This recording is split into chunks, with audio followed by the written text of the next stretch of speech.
Hyderabad old సిటీకి ఉన్న ప్రత్యేకతే వేరు. నిజాం నవాబులు నిర్మించి పాలించిన ప్రాంతం ఇది. ఇప్పుడు ఆ పాత నగరానికి కొత్త సొబగులు దిద్దుతున్నారు.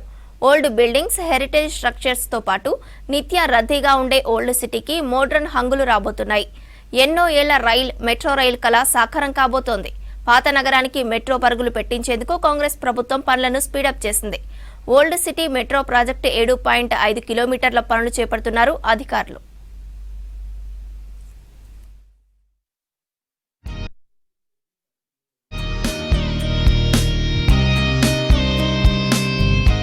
హైదరాబాద్ మహానగరంలోని పాత బస్తీలో మెట్రో ప్రాజెక్టు నిర్మాణంపై స్పెషల్ ఫోకస్ పెట్టింది కాంగ్రెస్ ప్రభుత్వం. గత ప్రభుత్వం 5 ఏళ్లుగా పెండింగ్ లో పెట్టిన ఓల్డ్ సిటీ మెట్రో కారిడార్ లో పనులను స్పీడప్ చేసింది. 7.5 కిలోమీటర్ల మెట్రో రైల్ ప్రాజెక్టు నిర్మించబోతోంది. జేబీఎస్ నుంచి ఎంజేబీఎస్ వరకున్న మొదటి దశ మెట్రో నుంచి చాంద్రాయన్ గుట్ట వరకు మెట్రో రైల్ పరుగులు పెట్టనుంది. ఇప్పటికే ఈ రూట్లో భూసేకరణ పనులు, ఆస్తుల కూల్చివేతలు చేపట్టారు అధికారులు. రోడ్డు వైడనింగ్ చేయాల్సిన ప్రాంతాల్లో మార్కింగ్ చేసి ఆస్తుల సేకరణతో పాటు నిర్మాణాల కూల్చివేతలు కొనసాగుతున్నాయి. పాత బస్తీ మెట్రో నిర్మాణానికి సంబంధించిన ఆస్తుల సేకరణ కీలకంగా మారడంతో ఇన్నేళ్లు ప్రాజెక్ట్ లేట్ అవుతూ వచ్చింది. ఇప్పటికే నడుస్తున్న మెట్రో రైల్ మొదటి ప్రాజెక్టులోనే నిర్మించాలి. కాంగ్రెస్ ప్రభుత్వం అధికారంలోకి రాగానే పాత బస్తీ మెట్రోపై ఫోకస్ పెట్టింది. గతంలో ఉన్న పాత బస్తీ మెట్రో ఎంజేబీఎస్ నుంచి ఫలక్నామా రూట్ ని చాంద్రాయన్ గుట్ట వరకు పొడిగించింది. దీంతో గతంలో అనుకున్న 5.5 కిలోమీటర్లు ఇప్పుడు 7.5గా నిర్ధారించి భూసేకరణ పనులను స్పీడప్ చేసింది. ఆస్తుల సేకరణలో భాగంగా ఇటీవల చెక్కులు అందజేసి నిర్వాసితుల ఇళ్లను తొలగిస్తున్నారు అధికారులు. ఈ కారిడార్లోని దారుల్ షిఫా నుంచి మిరాలం మండి వరకు నిర్మాణాలను తొలగిస్తూ శిథిలాలను తరలిస్తున్నారు అధికారులు. మొత్తం 1100 మందిలో ఇప్పటి వరకు 260 మంది అనుమతి పత్రాలు అందజేయగా 50 మందికి చెక్కులు పంపిణీ చేశామన్నారు అధికారులు. మెట్రో రెండో దశ కోసం కాంగ్రెస్ ప్రభుత్వం సమగ్ర ప్రాజెక్టు నివేదికను రూపొందిస్తుంది. 7 మార్గాల్లో 70 కిలోమీటర్ల మెట్రో నిర్మాణం చేయనుంది.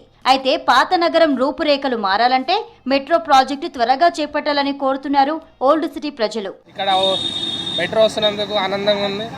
దానివల్ల ట్రాఫిక్ తగ్గుతుండొచ్చు. మళ్ళీ హైటెక్ సిటీ లైక్ ఐటీ జాబ్ చేసే వాళ్ళకు ఈజీ యూస్ఫుల్గా ఉంటుంది. చాలా ట్రాఫిక్ ప్రాబ్లమ్స్ అంటే చాలా టైం రెడ్యూస్ అవుద్ది.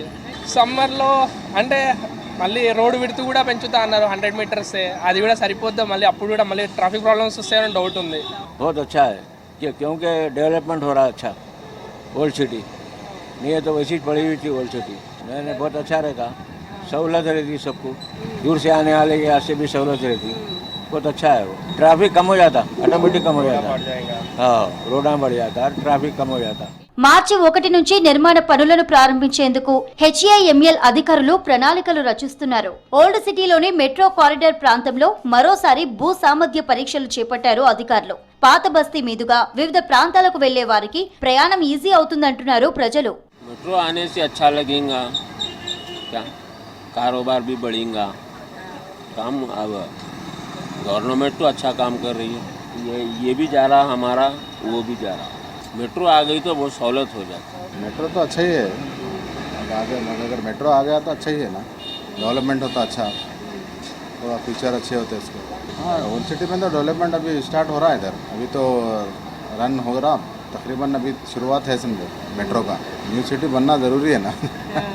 ఈ రూట్లో సాలార్జంగ్ మ్యూజియం, చార్మినార్, శాలిబండ, షంషీర్ గంజ్, ఫలక్నామా, చాంద్రాయన్ గుట్ట ప్రాంతాల్లో మెట్రో స్టేషన్లను నిర్మించనున్నారు.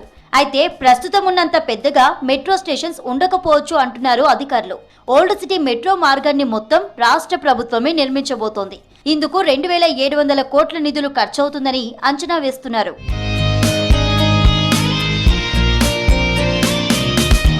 పాత బస్తీలో నిర్మించే మెట్రో మార్గంలో మొత్తం 103 మతపరమైన కట్టడాలున్నాయి. 4 చోట్ల తప్ప మిగిలిన అన్ని నిర్మాణాలను పరిరక్షిస్తూ మెట్రో మార్గం ఉంటుందన్నారు. 80 అడుగుల రోడ్డు విస్తరణ చేపట్టాలని నిర్ణయించారు. సుమారు 1000 ఆస్తుల సేకరణ కొనసాగుతోంది. ఇక త్వరలోనే ఓల్డ్ సిటీ మెట్రో డిపిఆర్ సిద్ధం చేసి కేంద్రానికి పంపనున్నారు. మెట్రో నిర్మించే కన్సల్టెన్సీలకు కూడా టెండర్లను ఇవ్వనున్నారు.